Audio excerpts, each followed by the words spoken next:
Newport News City Council is set to decide where millions of dollars in federal funding should go. The money comes from the American Rescue Plan Act. Leaders of grassroots organizations want some of the funding to help with gun violence prevention. They tell Ann Sparacco just a little money can have a huge impact.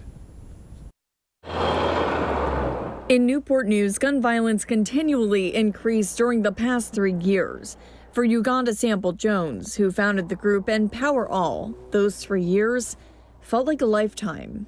My 15-year-old nephew was murdered 3 years ago, and we still don't have any answers. Since then, she and her group have made it their mission to help the community get important resources. With that work comes the need for funding, which is why Sample Jones wants to see a portion of the $66 million the city received from the American Rescue Plan Act go to grassroots organizations like hers to help prevent gun violence among teens.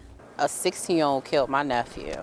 Over $80. We can have a workforce program to be able to train them how to do work in the community, be a productive citizen, get that mentorship from businesses, and get paid. That's what this money can do.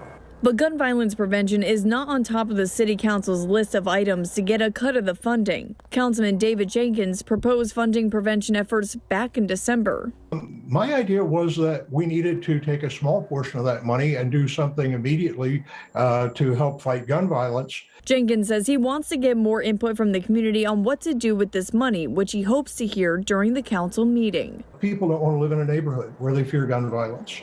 So let's put this at the heart of what we're talking about and not address it as a side issue and an add-on. In Newport News, I'm Ann Sparacco for 13 News Now.